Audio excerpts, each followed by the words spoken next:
Assalamualaikum warahmatullahi wabarakatuh. Waalaikumsalam warahmatullahi wabarakatuh. Alhamdulillah baik. Sebelum memulai pembelajaran hari ini, kita telah berdoa di pilihan kelas. Baik, itu kan pembelajaran kita terasa.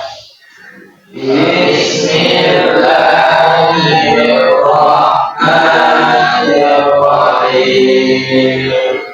Rabbi shrah li sadri wa yassir li amri wahlul 'uqdatam min lisani yafqahu qawli.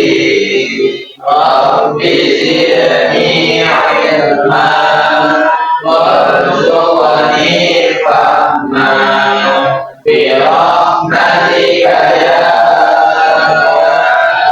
arhamar rahimin. Selanjutnya, saya akan cek presensi atau kehadiran dari kalian.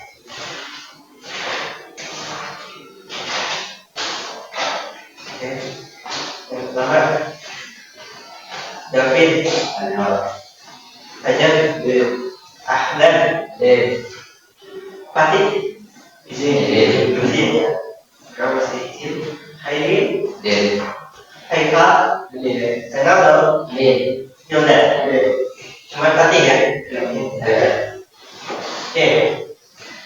Kemarin kalian sudah belajar mengenai sama garis regresi, diagram pecah, korelasi, data, betul kan? Dan apakah sekarang kita akan melakukan selanjutnya yaitu analisis? Ya, apakah semakin lama waktu belajar selalu berkaitan dengan nilai ujian? Ya. Apakah selalu atau tidak selalu? Tidak selalu. Nah ini bisa dibuktikan nggak kata-kata kamu itu? Bisa nggak membuktikan ya? Bisa. Bisa ya? Itu bisa dibuktikan dengan cara ini. Lihat kalian ada judulnya analisis korelasi. Nah kita bisa membuktikan ada hubungan atau tidaknya dengan yang namanya analisis korelasi. Hubungannya seberapa kuat, seberapa lemah. Jadi hubungannya ada yang kuat, ada yang lemah. Bisa dibuktikan dengan analisis korelasi. Perhatikan di sini ada yang pertama dulu, ada pengertian dari analisis korelasi. Dibaca oleh Ahlan analisis korelasi apa pengertiannya? Analisis korelasi adalah metode statistik yang digunakan untuk mengetahui apakah terdapat hubungan antara dua variabel dan beberapa pola yang tersebut. Jadi analisis korelasi ini adalah metode statistik yang digunakan untuk mengetahui apakah ada hubungan, apakah ada hubungan antara dua variabel. Apakah seberapa kuat hubungan itu? Kuat apa tidak? Ya, di sini ada diagram kita, ada diagram kita antara usia siswa dan kelas. Nah, di sini yang dari variabel bebasnya apa? Ada variabel bebasnya usia, yang variabel tingkatnya ukuran 1. Nah, ini tren data yang ada menghasilkan tren data ini.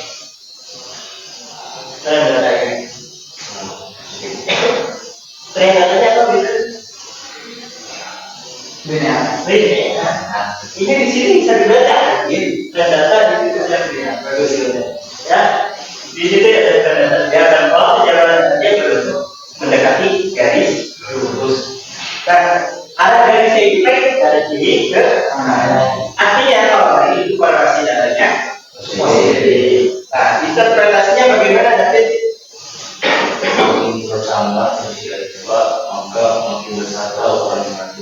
Nah, itu interpretasi. Tapi ada kemungkinan berapa kuat usia mempengaruhi besar ukuran maju berapa kuat? Apakah kuat? Apakah tidak? Apakah besar mempengaruhi apakah kuat? Ya, betul. Nanti yang menyebabkan korelasi itu bukan hanya usia. Jadi misalkan ada apa-apa fenomena yang lebih besar apa usia. Selanjutnya. Nah, jadi selain menggunakan diagram angka, untuk korelasi data di variabel atau dari dua variabel ini bisa digunakan dengan cara menghitung nilai korelasinya atau nilai korelasi ini bisa kita menggunakan koefisien korelasi. Nah, dari koefisien korelasi inilah dapat diketahui kekuatan hubungan variabel. Ya, nah metode untuk mencari koefisien korelasi ini ada tiga. Ada korelasi Pearson, ada korelasi Skinner, ada korelasi peringkat rendah. Ya, pemilihan metode ini tergantung kebutuhan yang masing-masing kebutuhannya. Nah, yang ada di dasar ini adalah anti korelasi Pearson. Dan selama kelas ini, nanti yang akan kita lakukan korelasi Pearson dan korelasi Skinner. Korelasi peringkat rendah nanti ya. Mungkin kalian baca kuliah. Pak? Nah, kita masuk ke tujuan teknik analisis ini.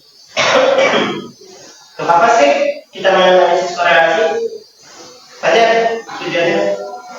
Tujuan dari korelasi analisis ini adalah untuk mendapatkan pola dan keberadaan atau kekuatan hubungan antara dua variabel atau lebih dinyatakan dengan koefisien korelasi. Nah, koefisien itu mendapatkan pola dan keberadaan antara dua variabel. Dan koefisien korelasi ini dilakukan dengan R kecil ya, R kecil, yaitu nilai yang menunjukkan kuat atau tidak ya. Dan nanti tingkatan itu ada skala ada jotnya, tingkatannya.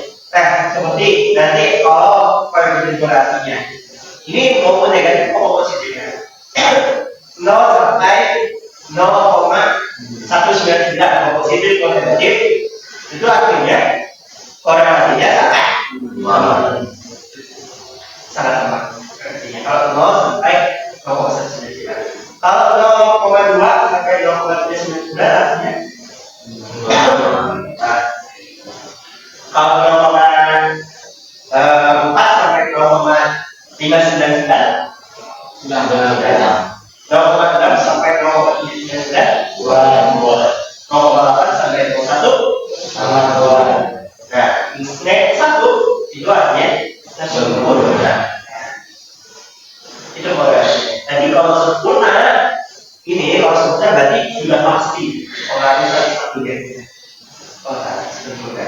Nah, ini mau negatif atau positif sama saja ya.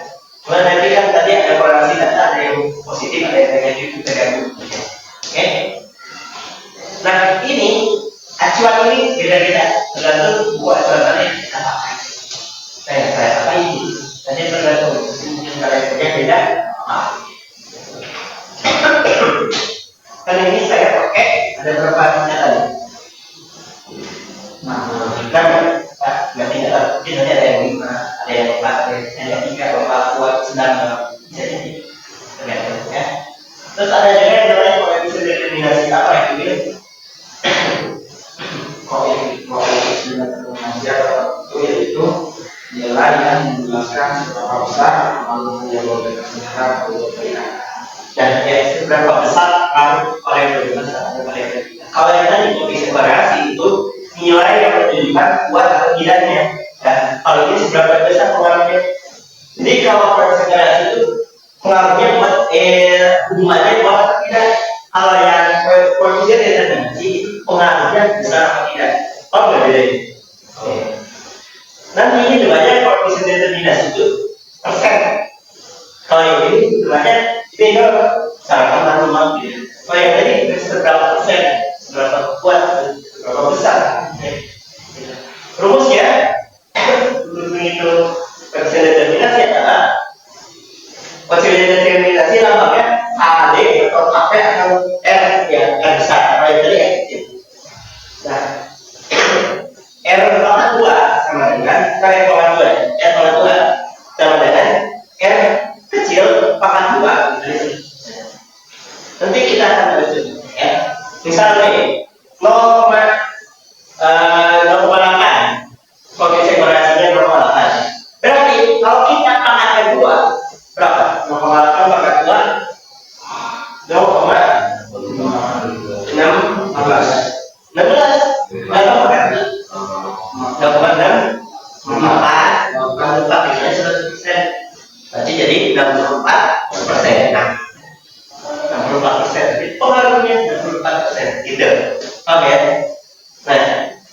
Kita masuk ke selanjutnya itu korelasi yang pertama itu korelasi Pearson. Apa korelasi Pearson itu Eka? Korelasi Pearson merupakan satu ukuran korelasi yang digunakan untuk mengukur kekuatan dan arah hubungan linear dari dua variabel. Nah, jadi untuk mengukur kekuatan dan arah hubungan linear begitu. Ingat kalau intinya Pearson adalah linear.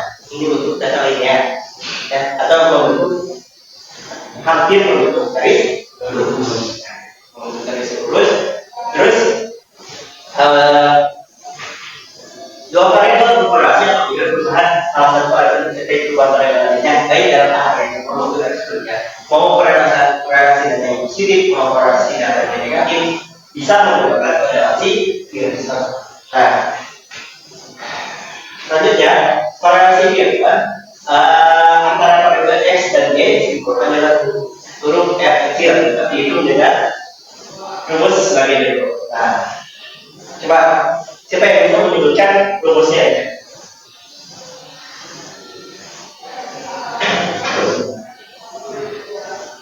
Siapa yang bisa menyebutkan?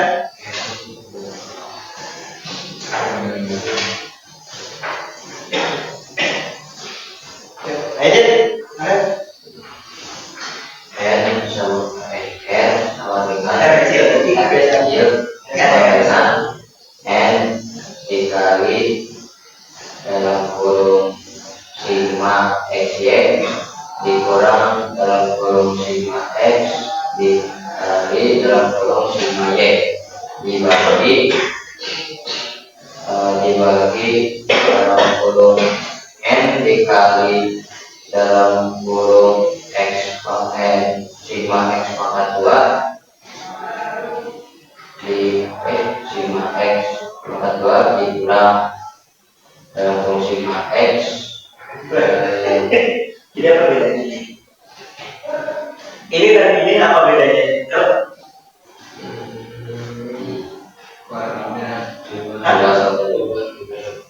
Di luar tidak tahu. Ada nama sigma x kuadrat nol 2 sigma x Kedua, Iya. Jadi itu cara pengerjaan itu lebih beda. Ini sigma x pangkat kuadrat, x-nya itu dipangkati 2 baru diciptakan. Kalau yang ini sigma x dulu dibelakang 2x-nya baru dipangkatkan 2. Paham ya ini?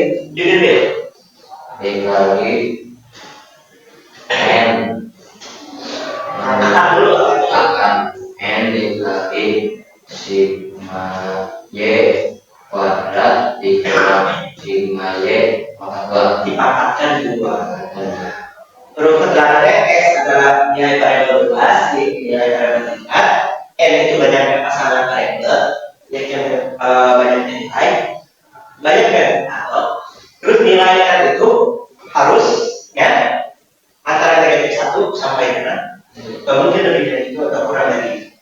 Kalau sudah tahu.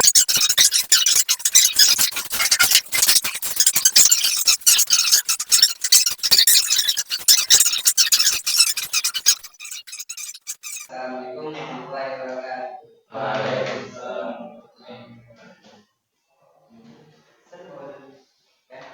Oke.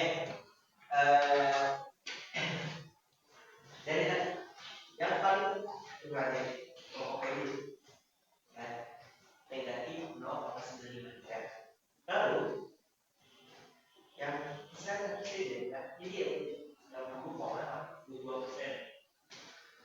Tadi ada yang bagian R ya. Cuma di kunci determinasi ya, N determinasi. Kalau bisa determinasi ya 90,9 ya.